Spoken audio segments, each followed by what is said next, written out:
नमस्कार दोस्तों, मैं वीरेंद्र कुमार और आप सभी देख रहे हैं BKC लर्निंग पॉइंट। आज हम सभी के लिए लेकर के आए हैं एक 23x31 माप के भवन का प्लान।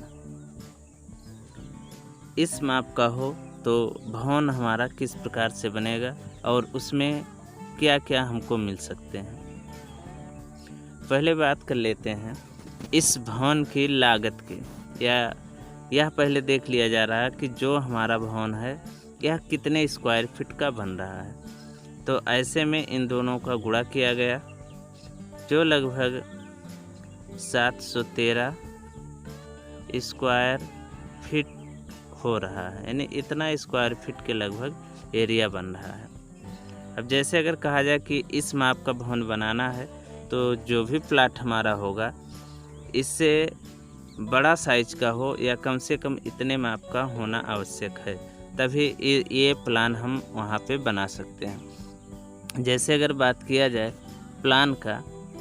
तो इसके लिए जो हमारा एरिया होना चाहिए, यहाँ पे अगर कहा जा रहा है कि 23 फुट है एक तरफ, तो एक दिशा की लंबाई जो हमारी होगी यहाँ पे 31 दिखाया जा रहा है,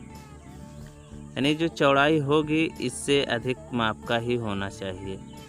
या कह सकते हैं इतना ही होगा तो यहाँ साइड में कोई भी जगह छूटेगा नहीं।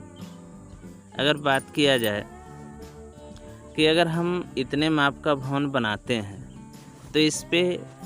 हमारा टोटल मजदूरी और सामग्री पर व्यय कितना आएगा, या कहा जा सकता है कि भवन की लागत कितना आएगा, जो हमारा 713 स्क्वायर फीट हो रहा था। अब अगर बात किया जाए कि 1 स्क्वायर फीट जो हमारा होगा उसका लागत कितना होता है, तो यह 1100 से लेकर के 1200 रुपया प्रति फुट स्क्वायर के या वर्ग फुट के बराबर होती है, जिसमें यह जो दर होता है यह हर क्षेत्र के अनुसार बदल जाता है, क्योंकि वहाँ पे सामग्री को लाने ले जाने में नज़दीक हो सकता है, दूर हो सकता है, किराए भाड़े में बचत हो सकती है, या इसके दर में भी परिवर्तन हो सकता है। अलग अलग क्षेत्रों में अलग अलग दर हो सकता है, इसलिए इसका जो लिया जाता है कि लागत कितना होता है, तो वह हमारा 1100 से लेकर के और 1200 तक के लगभग में होता है। अगर बात किया जाए कि 713 स्क्वायर फुट जो एरिया है इसकी लागत कितना होगी, तो ऐसे में क्या किया जाएगा, अगर 1 फुट स्क्वायर का अगर हम मानते हैं कि जो 1 फुट स्क्वायर है उसका दर यदि 1100 रुपया लेते हैं, रुपया प्रति फुट स्क्वायर वर्ग फुट स्क्वायर, तो जो हमारा 713 हो रहा था उसमें 1100 का गुणा कर देते हैं,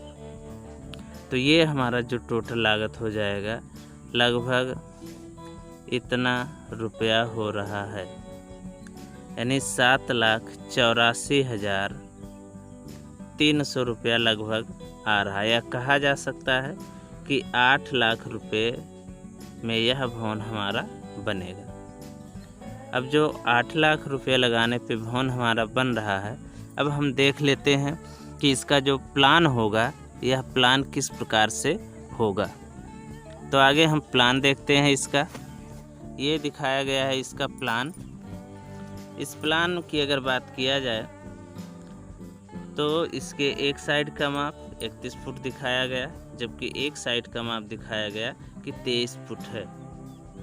और इसी में यहाँ से एंट्री दिखाई गई है,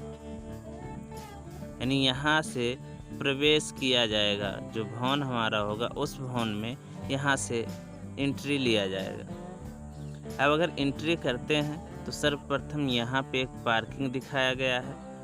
यहाँ पे अपने वाहन को ला करके, अपने गाड़ी को ला करके खड़ा कर सकते हैं, और यहाँ से स्टेयर दिखाया गया है कि यहाँ से अप होते हुए, ऐसे होते हुए यहाँ छत पे जाया जा सकता है, और इस छत के ऊपर हम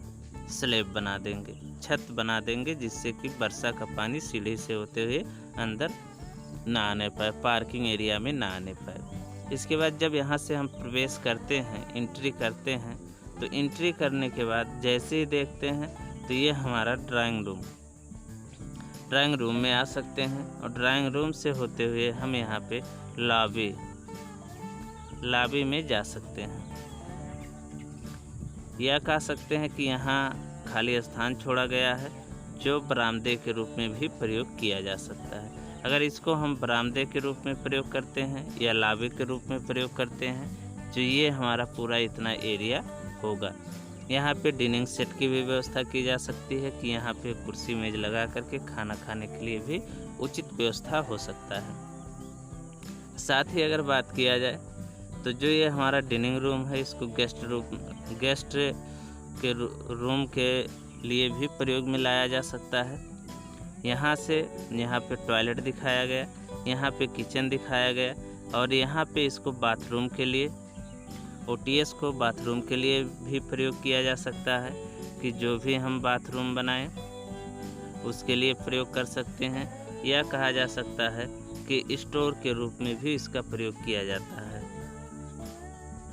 स्टोर के रूप में भी प्रयोग कर सकते हैं। साथ ही इसमें और भी व्यवस्थाएं उपलब्ध कराई गई है जिसमें एक बेडरूम हमारा यहाँ पे दिखाया गया है, दूसरा बेडरूम हमारा यहाँ पे दिखाया गया है। और इसके अंतर्गत यहाँ पे ये सारे इसके दरवाजे दिखाए गए हैं जो यहाँ पे प्रवेश करने के लिए प्रयोग किया जाएगा। साथ ही अगर कहा जाए तो ये एंट्री हो गया और इसके जो दरवाजे के सिंबल दिखाए गए हैं कि ये दरवाज़ा हमारा किस तरफ खुला है। जैसे ये दरवाज़ा अगर खोलते हैं तो इधर आकर के ये रुकेगा,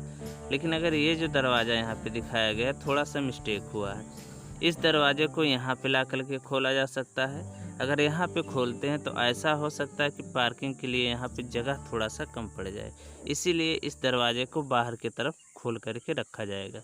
लेकिन इसको मैक्सिमम बंद रखा जाएगा यहाँ पे।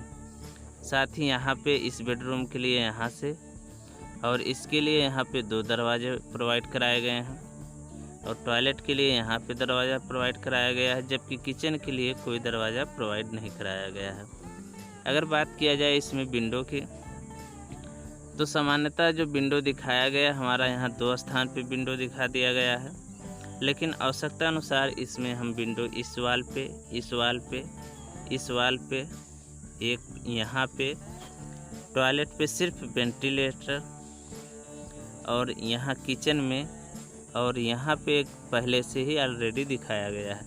ये जो सारे स्थान हैं यहाँ पे हम कह सकते हैं कि एक को छोड़ करके, टॉयलेट वाला छोड़ करके बाकी सारे स्थानों पे हम विंडो किसी भी साइज़ का प्रयोग कर सकते हैं। लेकिन चूँकि टॉयलेट जो होता है हमारा इसमें खिड़की का प्रयोग नहीं किया जाता है, तो यहाँ पे सिर्फ रोशनदान ही लगाए जाएंगे, इसलिए इसको छोड़ करके और बाकी सारे जहाँ पे मार्क किए गए हैं इन मार्कों पे हम खिड़की लगा सकते हैं, जिसमें से ऑलरेडी 3 जगहों पे यहाँ पे और यहाँ पे खिड़की लगा के दिखाए गए हैं। अब अगर बात किया जाए कि खिड़की व्यवस्थित दीवार में किस प्रकार से की जाती है, तो जो हमारा दीवार हम मान लेते हैं ऐसे है और ये हमारा अंदर का फलक है, तो इसमें जो भी माप होगा अगर मान लेते हैं कि 3 फुट की खिड़की लगाई जा रही है तो यहाँ ये 3 फुट लंबाई हो जाएगा, यानी यहाँ से लेकर के यहाँ तक 3 फुट की लंबाई होगी और यहाँ से मध्य में इसकी पोस्ट को रख देंगे और इसी पे हमारा खिड़की लग जाएगा। तो ये सारे व्यवस्थाएं यहाँ पे प्रोवाइड कराई गई हैं। अगर बात किया जाए तो ये जो दिखाया गया है ये हमारा कॉलम दिखाया गया है कि यहाँ पे कॉलम प्रयोग किया जाएगा और ये जो कॉलम दिखाया गया है यहाँ कॉलम तैयार हो जाने के बाद इन दोनों पे ऐसे यहाँ पे बीम रख दिया जाएगा। और साथ ही जो यहाँ पे डॉटेड करके दिखाया जा रहा है इसका आशय ये है कि यहाँ पे दीवार की चिनाई नहीं की गई है, यानी जो बीम इस पे ढालेंगे या बनाया जाएगा वह लिंटल के साइज पे या दरवाज़ा जहाँ जितने भी ऊंचाई का प्रयोग करेंगे उतने ऊंचाई पे ले जा कर के इसको वहाँ पे रोक दिया जाएगा और लिंटल का निर्माण कर लिया जाएगा। जो हमारे बेडरूम यहाँ पे उपलब्ध कराए गए हैं यहाँ पे अभी भी अतिरिक्त जगह हमारा उपलब्ध हो रहा है, चाहे तो यहाँ पे अलमारी, कपाट या अन्य चीज़ों की भी रखने की व्यवस्था की जा सकती है। तो ये हमारा बहुत ही सरल और कम लागत में बहुत ही बेहतर प्लान है जो बनाया जा सकता है। इस वीडियो को देखने के लिए आप सभी को धन्यवाद। आप सभी से निवेदन है कि इस वीडियो को अधिक से अधिक लोगों के पास शेयर करें तथा इस चैनल को सब्सक्राइब करें।